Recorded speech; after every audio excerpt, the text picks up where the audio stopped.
Hi friends, ಎಲ್ಲ ಹೇಗಿದ್ದೀರಾ? Hope ಚೆನ್ನಾಗಿದ್ದೀರಾ ಅಂತ ಅನ್ಕೊತೀನಿ. ನಾನು ಕೂಡ ತುಂಬ ಚೆನ್ನಾಗಿದ್ದೀನಿ. ಇವತ್ತು ನಾನು ನಿಮಗೆ ಕಾಯಿ ಪಪ್ಪಾಯಲ್ಲಿ ಹೇಗೆ ಹಲ್ವಾ ಮಾಡೋದು ಅಂತ ತೋರಿಸ್ಕೊಡ್ತೀನಿ ಬನ್ನಿ. ತುಂಬ ಚೆನ್ನಾಗಿತ್ತು. ಎಷ್ಟು ಸಕ್ಕತ್ತಾಗಿತ್ತು ಅಂದರೆ ಏನಂತಾರೆ ಹೇಳಿ, ಕರಗ್ತಾಯಿತ್ತು. ಅದು ಹಾಕೊಂಡು ತಿಂತಾಯಿದ್ರೆ ಹಂಗೇ ಮೆಲ್ಟ್ ಆಗ್ತಾಯಿತ್ತು, ಅಷ್ಟು ಸಕ್ಕತ್ತಾಗಿತ್ತು. ಹಾಗೆ ನನ್ನ ಚಾನಲ್ಗೆ ಯಾರು ಸಬ್ಸ್ಕ್ರೈಬ್ ಮಾಡದೆ ನೋಡ್ತಾ ಇದ್ರು, ದಯವಿಟ್ಟು ನನ್ನ ಚಾನಲ್ಗೆ ಸಬ್ಸ್ಕ್ರೈಬ್ ಮಾಡಿಕೊಂಡು ಸಪೋರ್ಟ್ ಮಾಡಿ, ಆಯಿತಾ? ಈಗ ನಾನು ಕಾಯಿ ಪಪ್ಪಾಯ ಬೆಳಗ್ಗೆನೇ ಮಕ್ಳಿಗೆ ಬಾಕ್ಸ್ಗೆ ಅಂತ ರೆಡಿ ಮಾಡ್ತಾಯಿದ್ದೆ.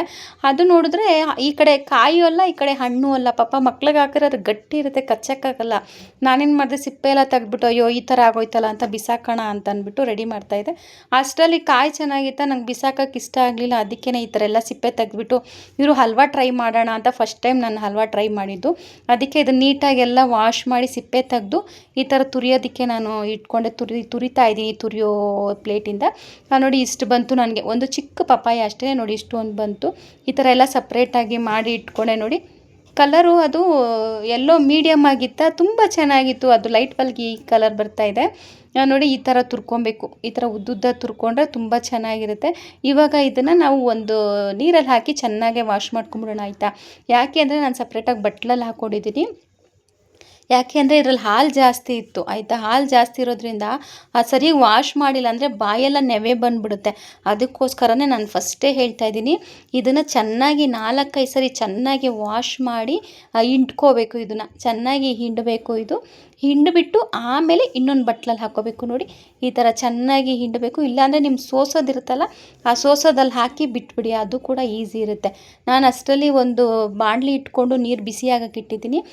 ಇದನ್ನು ಏನು ಪಪ್ಪಾಯ ಇತ್ತಲ್ಲ, ಆ ಪಪ್ಪಾಯನ ಚೆನ್ನಾಗಿ ಹಿಂಡು ಈ ನೀರಲ್ಲಿ ಹಾಕ್ತಾ ಇದ್ದೀನಿ. ನೋಡಿ ಈ ಥರ ಬೇಯಕ್ಕೆ ಬಿಟ್ಬಿಡೋಣ, ಜಾಸ್ತಿ ಬೇಯಿಸಬೇಡಿ. ಇದು ಅಷ್ಟೇ ಮೀಡಿಯಮ್ಮಾಗಿ ಬೇಯಬೇಕಷ್ಟೇ, ಒಂದು ಸ್ವಲ್ಪ ಬೇಯಿಸ್ಕೊಂಬಿಡೋಣ.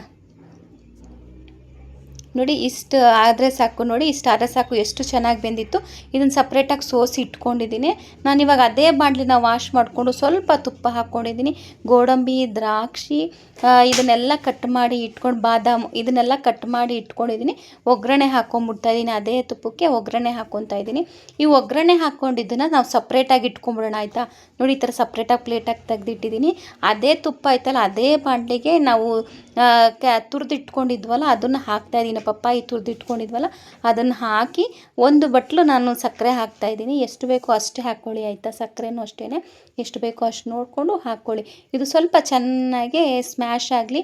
ಆ ನೀರಿನ ಅಂಶ ಇರುತ್ತಲ್ಲ, ಆ ನೀರಿನ ಅಂಶ ಎಲ್ಲ ಹೋಗಬೇಕು. ಸಕ್ಕರೆ ಬೇರೆ ಹಾಕಿರ್ತೀವಲ್ವ, ಅದಕ್ಕೆ ಆ ನೀರಿನ ಅಂಶ ಎಲ್ಲ ಚೆನ್ನಾಗಿ ಗಟ್ಟಿಗಾಗಬೇಕು. ಅಲ್ಲಿವರೆಗೂ ಫ್ರೈ ಮಾಡಿ. ಇನ್ನು ಸ್ವಲ್ಪ ತುಪ್ಪ ಹಾಕ್ಕೊಂಡೆ. ಸ್ವಲ್ಪ ಮನೆಯೆಲ್ಲ ಘಮ ಘಮ ಘಮ ಅಂತಾಯಿತು. ಆ ಒಗ್ಗರಣೆ ಕೊಟ್ಟಿರೋದಕ್ಕೂ ಇದಕ್ಕೂ ಸಕ್ಕತ್ತಾಗಿ ಸ್ಮೆಲ್ ಬರ್ತಾಯಿತ್ತು, ತುಂಬ ಚೆನ್ನಾಗಿತ್ತು. ನೀವು ಕೂಡ ಒಂದ್ಸರಿ ಟ್ರೈ ಮಾಡಿ ನೋಡಿ, ಆಯಿತಾ? ನೀವೇನಾದರೂ ಟ್ರೈ ಮಾಡಿದರೆ ನನಗೆ ಗೊತ್ತು ಅಂತ ಒಂದು ಕಮೆಂಟ್ ಬಾಕ್ಸಲ್ಲಿ ಕಮೆಂಟ್ ಹಾಕಿ.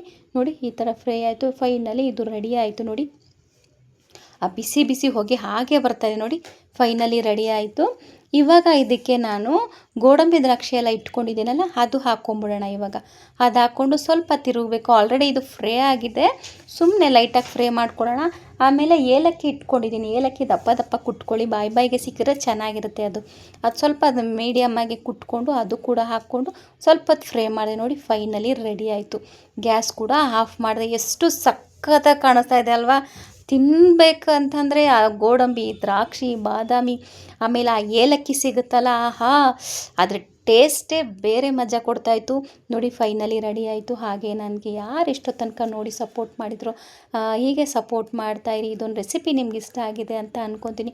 ಇಷ್ಟ ಆಗಿತ್ತು ಅಂತಂದರೆ ಸಬ್ಸ್ಕ್ರೈಬ್ ಮಾಡಿಕೊಂಡು ಸಪೋರ್ಟ್ ಮಾಡಿ, ಲೈಕ್ ಕೊಡಿ. ನಾನು ನೆಕ್ಸ್ಟ್ ವೀಡಿಯೋದಲ್ಲಿ ಹೊಸ ರೆಸಿಪಿಯೊಂದಿಗೆ ನಿಮ್ಮ ಮುಂದೆ ಬರ್ತೀನಿ. ಅಲ್ಲಿವರೆಗೂ ಹೀಗೆ ಸಪೋರ್ಟ್ ಮಾಡಿ. Thank you for watching. Thank you. Bye.